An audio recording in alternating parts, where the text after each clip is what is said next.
Have you ever wondered who Taylor Swift's father, aka Scott Kingsley Smith, is? Stay with me over the next couple of minutes and allow me to truly open your eyes just a little bit, taking you down a rabbit hole you never thought about digging into in the first place. Scott Swift entered into the financial business by becoming a stockbroker. He actually established the Swift Group, and we'll get to them here in a moment. But the Swift Group was a financial advisory group that is part of Merrill Lynch. This is the most important part, okay? And did you know that when Taylor sought to pursue her career in music, Scott relocated his company to Nashville, where he works as a top advisor and first vice president? And if anybody would like me to do a video on Taylor and her shady affiliations with UMG, just let me know in the comment section. But right now for this video, we're going to be primarily focused on Merrill Lynch, and then Scott Swift's affiliation with Merrill Lynch as well. But as you can see, Merrill Lynch & Co. is the former name of a prominent Wall Street investment firm. Since its acquisition by Bank of America in 2009, we'll get to why that's an important date right there. It has become known simply as Merrill and operates as a wealth management division of Bank of America. Now, this is one of the most important parts, okay? Prior to its acquisition by Bank of America, the company was a leading player in the subprime mortgage market, which collapsed in 2007. And as you can see, it was also acquired by Bank of America in 2009 in the wake of the 2008 financial crisis. You see where I'm going with this? In 2006, BlackRock just so happened to acquire Merrill Lynch Investment Management, expanding its retail and international presence. And in 2008, we'll get to why this is important here in a second. Amidst the financial crisis, the head of the Federal Reserve Bank of New York asked BlackRock to analyze Bear Stearns' mortgage-backed securities assets and determine their value.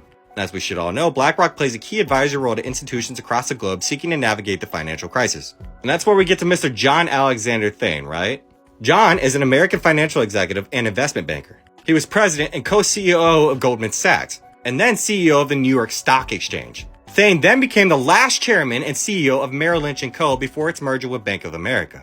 He was also designated to become president of global banking, securities, and wealth management at the newly combined company, but resigned on January 22, 2009. Ken Lewis, CEO of Bank of America, reportedly forced Thane to step down after several controversies, such as the losses at Merrill Lynch, which proved to be far larger than previously estimated, and the award of huge executive bonuses. Now, like I just showed you, right, John was the COO of Goldman Sachs, right? Goldman Sachs was criticized for allegedly misleading its investors and profiting from the collapse of the mortgage market during the 2007-2018 financial crisis. This led to investigations from the United States Congress and the United States Department of Justice and a lawsuit from the U.S. Securities and Exchange Commission that resulted in Goldman paying a $550 million settlement in July of 2010. Now, if you would like to really know what Scott Swift's association with this was and his relationship with John and himself, please go check down in the comment section.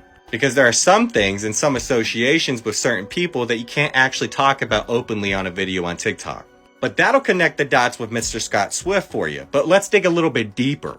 BlackRock acquired Merrill Lynch's investment manager division in 2006, like I just said, right? In exchange for a 49% ownership interest in the company. But the deal also gave Merrill Lynch a 49.5% stake in BlackRock.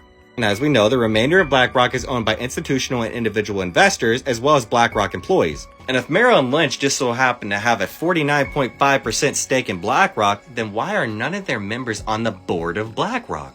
I'm not going to confirm whether or not those members have any association with what I'm about to show you, but pretty sure the answer is obvious for you to figure out. Did you know through mergers, the oldest branch of the Bank of America franchise can be traced to 1784, when Massachusetts Bank was chartered, the first federally chartered joint stock-owned bank in the United States. Now here's a little something about the Massachusetts Bank, right? The Bank of Boston traced its roots back to the Massachusetts Bank founded in 1784. It was only the second bank to receive a charter in the United States after the Bank of North America. The bank's charter was signed by John Hancock, and among its early account holders were such notable figures as Paul Revere, Samuel Adams, John Hancock, and Henry Knox. You know what's interesting about some of these names right here, right? I'll let you read this one for yourself. It's pretty interesting. I'm not going to lie to you.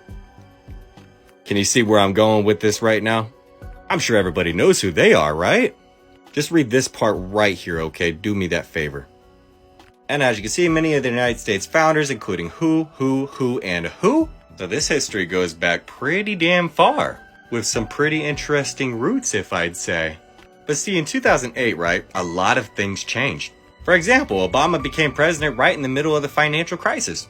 And there's a lot more things I'd like to say out in the open on this video, but unfortunately I'll be issued a violation if I just so happen to say anything. But I'm pretty sure it's easy to connect the dots at this point.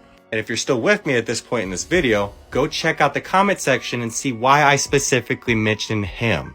But boy, who doesn't just love being a Swiftie, right?